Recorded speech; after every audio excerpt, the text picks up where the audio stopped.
povo, a paz do Senhor Jesus para todos. É sempre uma grande alegria, um grande prazer poder falar com vocês. E hoje nós vamos trabalhar sobre um tema muito importante. Nós vamos falar sobre a família tradicional cristã. Ao longo dos últimos meses nós estamos estudando o livro de Efésios. É o tema central da nossa escola bíblica dominical. A cada final de semana temos um tema. E o tema desse final de semana é a família tradicional cristã, baseado no que Paulo escreveu em Efésios, no capítulo 5, versículo 22 ao 33 e capítulo 6, versículo 1 ao 4. Tá? Há outros textos que nos servem como referência, eu vou deixar todos eles na descrição do vídeo, assim como também vou deixar um link para vocês baixarem o texto, para que vocês possam ter uma leitura mais aprofundada sobre esse tema. É um videozinho curto, evidentemente nós não vamos conseguir dar toda a amplitude que o tema merece, mas vamos dar aqui algumas pinceladas e alguns pontos importantes. Eu quero começar com a frase do John Bowring. Ele diz o seguinte: uma família feliz é simplesmente a antecipação do céu. Então, quando nós vivemos numa família feliz, numa família harmoniosa, nós estamos antecipando um pouco do prazer, da alegria que nós teremos no céu. E o propósito de Deus para a família é justamente esse: que cada lar, que cada casa, que cada família seja um pedacinho do céu nas nossas vidas, através da presença de Deus, da harmonia, da união, do crescimento, de toda a glória que envolve a nossa família. A nossa família ela deve refletir a glória de Deus. Nós vivemos num mundo onde a família tem sido o principal alvo de ataques do inimigo. São ataques dos mais diferentes tipos, das mais diversas formas, pelos mais diversos meios. E nós precisamos estar atentos quanto a esses ataques. Nós precisamos estar preparados para defender, proteger as nossas famílias, para mantê-la saudável e equilibrada, e para que as próximas gerações elas também tenham o conhecimento do que é uma família verdadeiramente saudável, uma família verdadeiramente cristã. A família é a base que dá sustentação para a sociedade, é a base sobre a qual a sociedade se desenvolve, é um mecanismo muito importante para o equilíbrio da igreja. Por isso que quando a família sofre, a família padece, a sociedade também sofre, a igreja também sofre. E por isso exatamente que a família é escolhida como alvo. Se eu quero derrubar um edifício, eu ataco primeiramente os seus alicerces. Se eu quero desconstruir a sociedade, se eu quero desconstruir a igreja, eu ataco as suas bases. E a sua base, sem dúvida nenhuma, uma das é a família. Então nós vemos hoje no mundo, usando inclusive o termo que se usa mais comumente, né, principalmente nos estudos acadêmicos, a ideia da desconstrução, de desconstruir o modelo tradicional de família, ou de desconstruir a família nuclear, a família tradicional, a família cristã. E nós vemos que quando isso ocorre, o que se põe no lugar é um mero espantalho maltrapilho, é um embuste, é um engano, que gera caos na sociedade, que gera indivíduos em sofrimento, que gera péssimos relacionamentos entre pais e filhos, entre marido e esposa, e que todos esses problemas que são originados a partir dessa visão disfuncional de família, a partir dessa desconstrução de família, trazem grandes catástrofes, grande caos para a sociedade. E nós precisamos assumir uma posição de atividade, uma posição proativa, uma posição de iniciativa, de atitude. Nós não podemos ficar na passividade, principalmente nós que somos cristãos. Nós precisamos defender as nossas raízes, a nossa tradição, os nossos valores, e um dos valores mais importantes que nós temos, sem dúvida nenhuma, é a família. A Bíblia diz que aquele que não cuida da própria família, ele não serve para mais nada. Claro que eu estou usando termos meus. Um dos primeiros conceitos que a Bíblia exige para que alguém venha, por exemplo, exercer uma função de liderança ou uma função importante dentro da igreja, é que seja primeiro um bom líder da sua família. A Bíblia diz que aquele que não lidera a própria casa, que não governa bem a própria casa, não é digno, por exemplo, de governar a casa de Deus. Então, quando nós falamos de família, nós estamos falando de uma instituição muito importante. Foi a primeira instituição instituída por Deus. E é também a mais importante, porque é a partir da família que nós temos a origem das demais coisas. A família, no sentido cristão, ela é uma composição de 3 partes sob as bênçãos de Deus. Ela é composta pelo homem, a mulher e os seus filhos. Podem ser filhos biológicos ou filhos adotivos, mas as partes são as mesmas. O homem, a mulher e os filhos. Essa família se origina a partir do casamento. E o casamento, no sentido bíblico, ele é heterossexual, monogâmico e preferencialmente indissolúvel. Por que eu digo preferencialmente? Porque, apesar de não ser a vontade de Deus que ocorra o divórcio, há na Bíblia algumas possibilidades de divórcio, bem restritas e nunca dentro da vontade de Deus. Eu gosto de frisar isso para que ninguém venha se confundir. Não vamos nos aprofundar nesse tema, é um tema para ser discutido em outro momento, mas que fique claro que o propósito de Deus para o casamento é que ele seja heterossexual, um homem do sexo masculino, uma mulher, o sexo feminino, monogâmico, um único homem, uma única mulher, e indissolúvel, que ele dure a vida toda até que um dos cônjuges venha a falecer.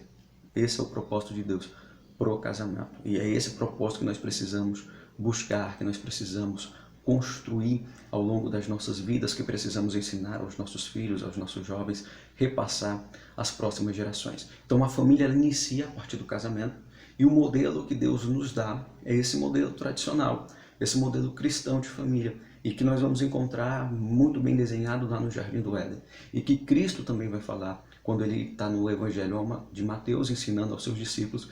Ele também fala que o homem deixará o seu pai e a sua mãe e se unirá com a sua mulher e ambos serão uma só carne. E a partir disso tem o início da família. Nos escritos de Paulo, ele também vai ressaltar esse aspecto. Então a Bíblia Sagrada, quer no Antigo Testamento, quer no Novo Testamento, ela nos mostra claramente qual é o modelo ideal de família aos olhos de Deus. Se o mundo discorda disso, o problema é do mundo e não nosso. Nós não temos nenhuma obrigação de seguir aquilo que o mundo pensa e aquilo que o mundo ensina. O nosso compromisso deve ser com a palavra de Deus, com aquilo que a Bíblia fala, com aquilo que a Bíblia ensina. Nós precisamos preservar isso, precisamos manter, precisamos repassar, inclusive, para as próximas gerações. Tem que ser um compromisso de cada um de nós. Falando de família especificamente, dentro da família, como eu disse anteriormente, existem as partes e cada parte tem um papel, tem uma função, tem uma responsabilidade. O homem tem o seu papel, a mulher tem o seu papel, os filhos também têm o seu papel. É necessário que cada uma das partes da família cumpra com a sua função, cumpra com o seu papel, para que a família possa ter harmonia, equilíbrio e crescimento. Esse é o propósito de Deus. Hoje nós vamos passar rapidamente sobre esses papéis. Não posso demorar demais, não pode ser um vídeo muito longo. E eu vou deixar, como eu já disse, o texto, e no texto a gente vai aprofundar um pouco mais essas questões. Qualquer dúvida, vocês podem me procurar depois e a gente pode discutir, pode conversar, não só apenas sobre dúvidas, mas também sobre opiniões, ideias diferentes, sugestões, fica a critério de vocês, certo? Nós temos dentro da família a função do homem, da mulher e dos filhos. Paulo vai falar sobre isso em Efésios, e é o texto que é base para nós hoje, Efésios capítulo de número 5, no versículo 22, nós vamos ler o versículo 22 ao 25 e depois o 28, certo? Esposas, versículo 22, cada uma de vós respeitai os vossos maridos, porquanto sois submissas ao Senhor, porque o marido é o cabeça da esposa, assim como Cristo é o cabeça da igreja, que é o seu corpo, do qual ele é o Salvador. Assim como a igreja está sujeita a Cristo, de igual modo as esposas estejam em tudo sujeitas aos seus próprios maridos. Maridos, cada um de vós, amai a vossa esposa, assim como Cristo amou a sua igreja e sacrificou-se por ela. Versículo 28. Sendo assim, o marido deve amar a sua esposa como ama o seu próprio corpo. Quem ama a sua esposa, ama a si mesmo. Versículo 29. Pois ninguém jamais odiou o próprio corpo. Antes o alimenta e dele cuida, assim como Cristo zela pela igreja. Agora lá no capítulo 6, versículo 1 e 2. Filhos, obedecei os vossos pais no Senhor, porquanto isto é justo. Honra o teu pai e a tua mãe. Este é o primeiro mandamento com promessa. Versículo 4. E vós, pais, não provoqueis a ira dos vossos filhos, mas educai-os de acordo com a disciplina e o conselho do Senhor.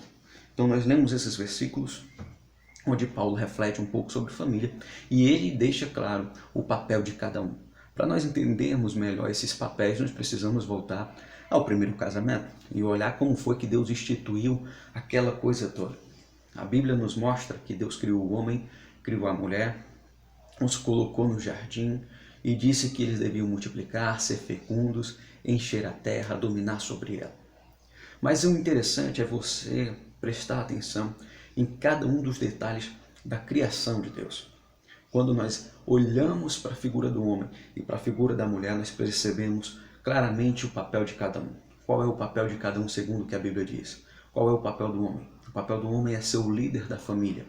Cuidar, proteger, prover, ensinar, orientar, com amor e com senso de responsabilidade, cultivando sua esposa e seus filhos. Qual é a função da mulher? Ser a co-líder, ser a auxiliar, a disjuntora fiel e idônea, que está ao lado do homem, ajudando ele na edificação do lar. Ela é a coluna da casa, ela é aquela que apazigua, ela é aquela que aconselha, ela é aquela que é companheira, é aquela que une, é aquela que mantém a família em movimento. Então, cada papel, cada função tem características especiais. E as duas, o homem e a mulher, se unem num propósito. O propósito de ensinar a sua descendência e os seus filhos em amor, com sabedoria, na disciplina e no conselho do Senhor, como Paulo escreve em Efésios 6:4. Ele está se dirigindo tanto ao pai quanto à mãe, que os dois têm essa função de ensinar, de orientar, de disciplinar os seus filhos, de passar para eles os bons valores, os bons costumes, os ensinamentos de Deus, de guiá-los, de conduzi-los no caminho do Senhor. Essa é uma função do homem e também é da mulher, uma função que é compartilhada, que é tratada de maneira igual pelos dois. Nenhum dos dois pode ser negligente nessa função, porque se um falhar, o todo vai sofrer. Então precisa que o homem ensine os seus filhos, precisa também que a mulher ensine com amor e com responsabilidade. E que eles também tenham a reciprocidade de amor, de respeito, de companheirismo, de responsabilidade de um para com o outro, do homem para com a mulher e da mulher para com o homem. Mas também nesse aspecto, há as partes que são diferentes. Cabe ao homem ser o líder do lar, ser o cabeça da família, como Cristo é o cabeça da igreja. E cabe à mulher ser a coluna, ser a base, ser aquilo que dá a sustentação para este lar. Então cada um tem a sua importância. Não se trata aqui de uma figura ser mais importante ou menos importante do que a outra, de uma ser superior e de a outra ser inferior. Não é esse o tipo de relação do qual Deus está falando. Ele está falando de uma relação de papéis diferentes, que se completam, que se complementam, que se unem para um propósito maior, que é o bem da família. Criar na família um ambiente onde todos cresçam, se desenvolvam e onde a glória de Deus seja refletida. Vamos lá meditar um pouquinho no primeiro casamento para a gente conhecer um pouco mais do papel do homem e da mulher. A Bíblia vai dizer, primeiramente, em Gênesis, no capítulo 1, versículos 26 e 27, que Deus criou o homem e a mulher, macho e fêmea, os criou conforme a sua imagem e a sua semelhança. E aqui nós partimos de um pressuposto básico. Homem e mulher foram feitos à imagem e semelhança de Deus. Portanto, eles possuem igual valor e igual dignidade. O homem não é mais valioso do que a mulher, nem a mulher mais valiosa do que o homem. Os dois possuem o mesmo valor, a mesma dignidade e a mesma importância diante de Deus. Os dois são alvos da mesma graça, das mesmas bênçãos, das mesmas promessas, da mesma palavra, da mesma presença gloriosa e majestosa do Senhor. Então o homem não deve se sentir mais importante do que a mulher, nem a mulher se sentir mais importante do que o homem, nem o homem se sentir inferior à mulher, nem a mulher se sentir inferior ao homem, pois ambos são iguais diante de Deus. E a ordem que Deus dá nos versículos seguintes, para que multipliquem, para que sejam fecundos, para que povoem a terra e para que dominem sobre a terra, é para o homem e para a mulher. Os dois têm essa função de cuidar da família, de povoar o planeta e de liderar ou administrar este tão precioso que nos foi entregue por Deus. Então, isso é o nosso ponto de partida, a nossa base. No capítulo 2, Deus vai dar mais detalhes de como ele criou o homem, de como ele criou a mulher. No versículo 7, a Bíblia diz que Deus molda o homem do pó da terra, sopra em suas narinas e dá fôlego de vida ao homem. No versículo de número 15, também do capítulo 2, a Bíblia diz que Deus faz um jardim perfeito e coloca o homem nesse jardim. E diz ao homem que ele tem a responsabilidade de cultivar e proteger o jardim. E só lá no versículo 18, tempos depois, nós não sabemos quanto tempo se passou entre a criação do homem e a da mulher. Não sei se foi 1 hora, se foi um dia, não sei quanto tempo foi. Mas há um tempo, há um hiato. Deus primeiro cria o homem, depois o coloca no jardim, dá a ele a ordem de cultivar, de cuidar e de proteger o jardim. E depois disso, no versículo 18, é que Deus vai dizer: não é bom que o homem esteja só, façamos para ele uma mulher, façamos para ele uma adjuntora que lhe seja idônea. E lá no versículo 24, Deus vai deixar claro qual é o propósito da criação da mulher e da criação do homem. Ele vai dizer no versículo 24: por isso deixará o homem, o seu pai e a sua mãe, e se unirá com a sua mulher, e ambos serão então uma só carne, uma união completa, uma união perfeita no aspecto espiritual, no aspecto emocional e no aspecto físico. Então nós pegamos 3 versículos, o 7, o 15, o 18, 4 versículos, aliás, 7, 15, 18 e 24 desse capítulo 2 do livro de Gênesis, para tentar entender um pouquinho do papel e da função de cada uma das partes dessa família. Então, quando nós vamos meditar um pouco nisso, e às vezes esses detalhes passam desapercebidos nas nossas leituras, mas nós achamos algo curioso. Primeiro, Deus cria um jardim e chama esse jardim de Éden. Éden é uma palavra de difícil tradução, de difícil significação, mas entre os termos apropriados para Éden está prazer, deleite, contentamento, alegria. Então, de certa forma, o jardim do Éden é o jardim do prazer, do deleite, do contentamento, da alegria. Só que é uma alegria tão grande que só é comparável àquilo que o salmista fala lá em Salmos: alegrei-me quando me disseram, vamos à casa do Senhor. Ou seja, o Éden é como se fosse o deleite, o contentamento, a alegria de estar na presença de Deus. Então a primeira coisa que nós aprendemos aqui é que Deus colocou o homem na sua presença antes de dar-lhe uma esposa. E qual é a primeira lição que nós trazemos para a nossa vida? É que o homem precisa estar na presença de Deus antes de ter uma esposa. E da mesma forma, a esposa também precisa estar, a mulher precisa estar na presença de Deus antes de ter um marido. O marido e a esposa devem ter o seu encontro na presença de Deus.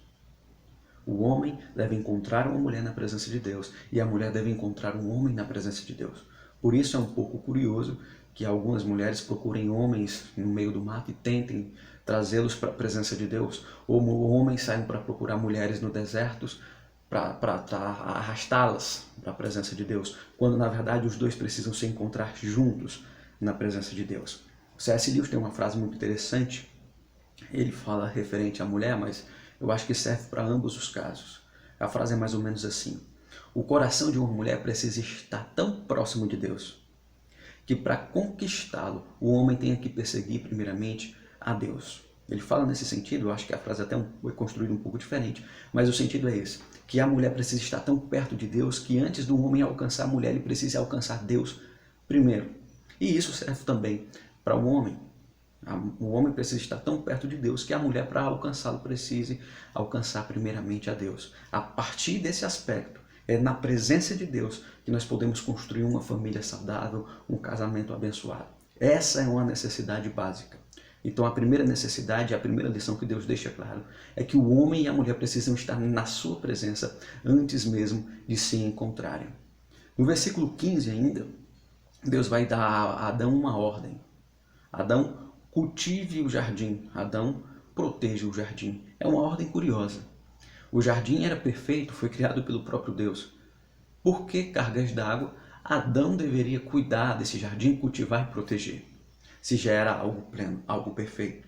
Então nós temos uma lição aqui. Primeiro, Deus nos entrega algo que já é bom, e cabe a nós a função de cultivar, de potencializar, de maximizar aquilo que Deus nos confiou. Antes de receber a sua esposa, Adão precisava aprender a cultivar, a potencializar, a maximizar as virtudes e as qualidades que ele encontraria na sua esposa. Então, um marido dentro do lar, ele tem uma função, uma responsabilidade de cultivar a sua esposa, de cultivar os seus filhos, de potencializá-los, de ajudá-los a crescer, de desenvolvê-los. Esse é um grande dever que o homem precisa ter. A outra lição que Deus dá ao homem nesse versículo, no versículo 15 do capítulo 2 de Gênesis, é que ele precisa ter o senso de responsabilidade, de trabalho. Um homem que não trabalha não está pronto para casar. Um homem que não sabe o que é responsabilidade, que não sabe o que é ter esse senso de dever, ele não está pronto para constituir uma família. Então Deus deixa isso claro ao mostrar para Adão que ele precisava cuidar do jardim, zelar por ele, porque a partir do momento que ele tivesse uma esposa e que ele tivesse filhos, ele também teria a responsabilidade de cuidar, de zelar, de guardar, de proteger, de cultivar e de prover o sustento para eles. E para encerrar sobre a função do homem, está a função de proteger. O homem deve ser o protetor da sua esposa, o protetor da sua família, o protetor do seu lar. Se algo acontece, se há um perigo à espreita, se há alguma ameaça, cabe ao homem se colocar na frente e aguentar as consequências para proteger a sua esposa e para proteger os seus filhos. Podem chamar de uma atitude paternalista, patriarcal, seja lá o que for, os termos que as pessoas gostam de rotular as coisas hoje em dia, mas esse é o propósito de Deus.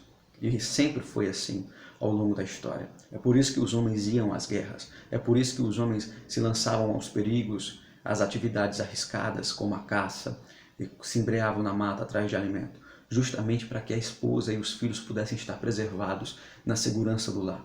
E essa é a função do marido, proteger a sua família, proteger a sua casa. Como é que eu vou proteger a minha família? Através da oração, através do ensinamento, através do cuidado, através da vigilância. E correndo os riscos que for necessário para mantê-las saudável, mantê-la equilibrada, mantê-la em harmonia. Então cada homem, cada marido precisa aprender isso e precisa levar isso para a vida. Por que é importante ressaltar isso? Porque tem muita gente com 2000 anos de casado que ainda não aprendeu qual é a sua função, qual é o seu papel dentro da família. Passando rapidamente também pela função da mulher. A mulher é apresentada na Bíblia como a auxiliadora ou a adjuntora idônea.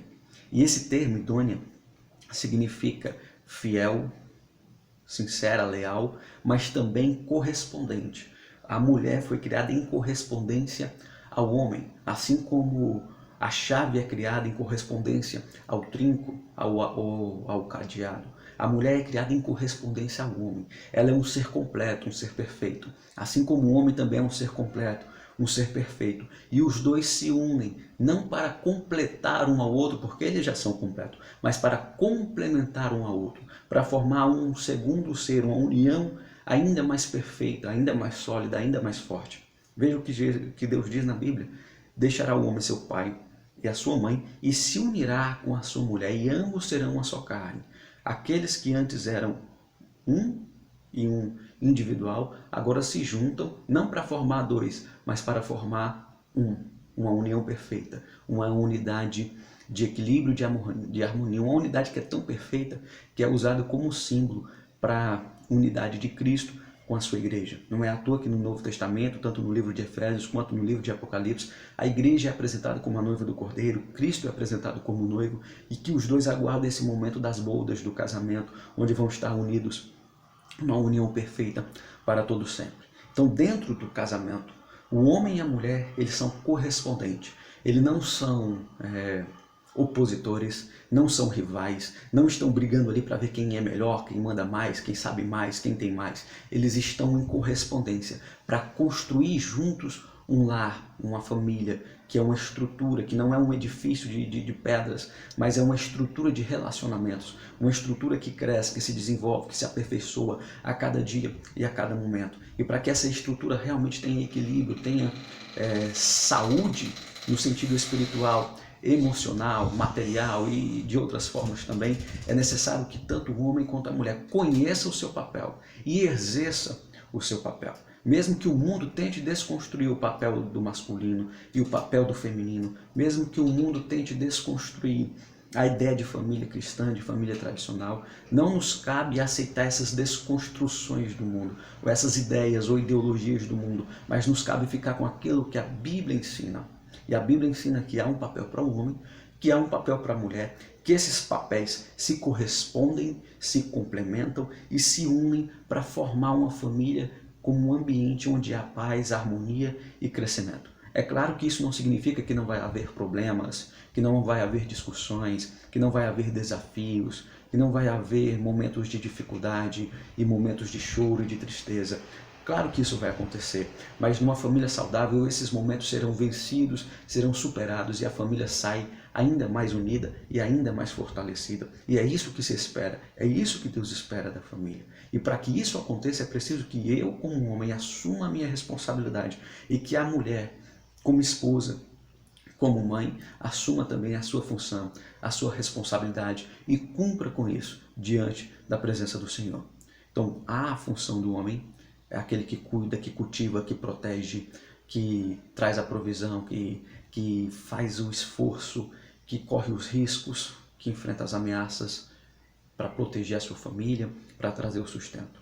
E há a função da mulher, que é a companheira, que é aquela que é a coluna do lar, que é aquela que edifica. Provérbios no capítulo 14, no versículo 1, o sábio escreve: a mulher sábia edifica o seu lar, mas a tola o destrói com as suas próprias mãos. Então a mulher ela tem uma responsabilidade essencial dentro da família. É ela quem edifica, é ela quem constrói, é ela quem mantém a união e o funcionamento dinâmico da família. Se você for prestar bem atenção, a função da mulher acaba muitas vezes sendo até mais desgastante do que a do homem, porque ela acaba ficando mais tempo com os filhos, ela acaba muitas vezes tendo jornada dupla para aquelas mulheres que trabalham fora de casa, trabalham em casa, cuida dos filhos, acaba se desgastando ainda mais e é algo que é muito exigente, que requer um esforço e uma capacidade mental e emocional muito grande e que os maridos, os homens precisam ser mais compreensivos e mais tolerantes com as suas esposas, precisam ajudar nos afazeres domésticos, ajudar no cuidado com os filhos. É uma função que também é do marido, tanto quanto da esposa, que é algo que precisa ser dividido, ser compartilhado.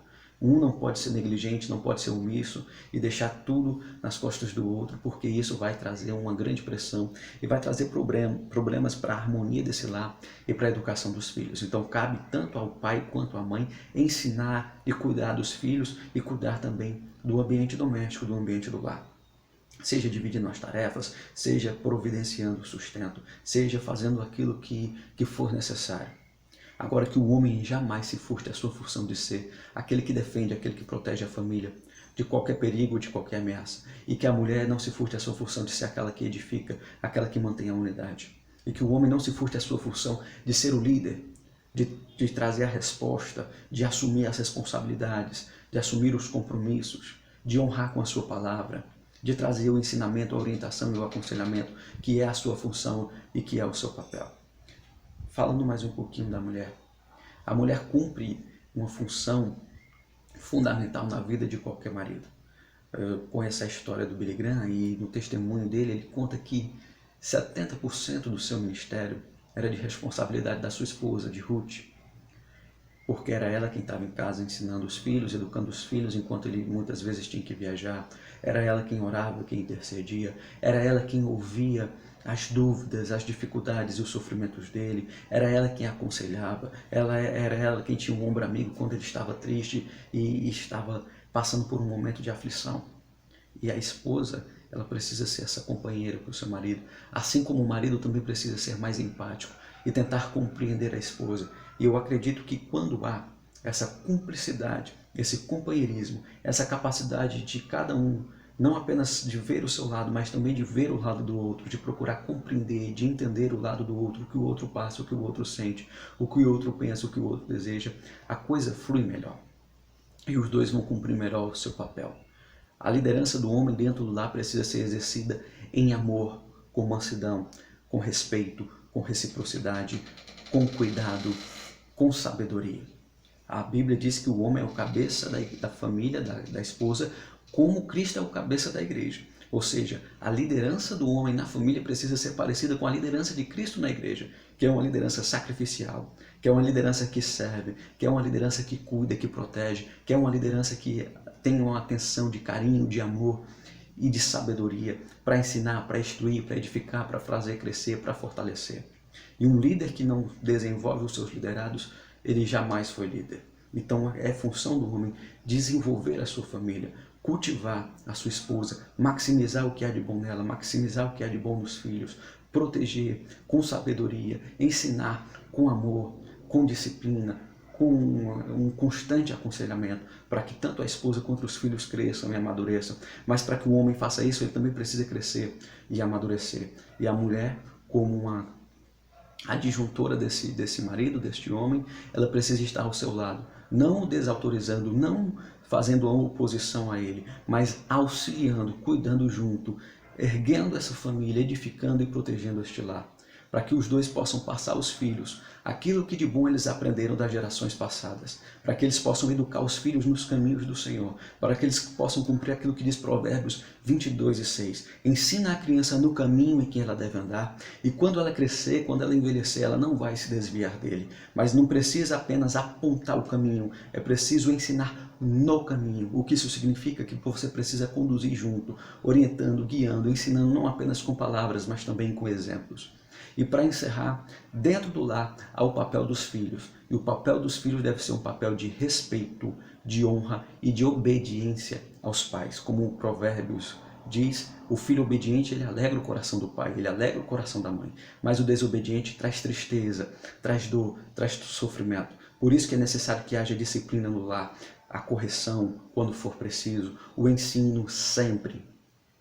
Em Deuteronômio 6, versículo 6 ao 9, Provérbios 22:6 que nós já lemos, e em Efésios 6, no versículo 4, fica claro a responsabilidade dos pais de ensinar, de orientar, de aconselhar os filhos, de conduzi-los no caminho do Senhor, na presença de Deus, ensinando aquilo que é bom para que esses filhos sejam abençoados. E cabe aos filhos obedecer, respeitar e honrar os seus pais. Infelizmente, a marca da nossa geração tem sido a marca da rebeldia, da desobediência e da ingratidão. Mas nós devemos seguir um caminho diferente. Devemos ser gratos aos nossos pais por todos os sacrifícios que eles fazem por nós. Devemos honrá-los e respeitá-los, obedecê-los e cuidar deles nas suas velhices, para que a gente possa ter também uma vida frutífera e abençoada na presença do Senhor.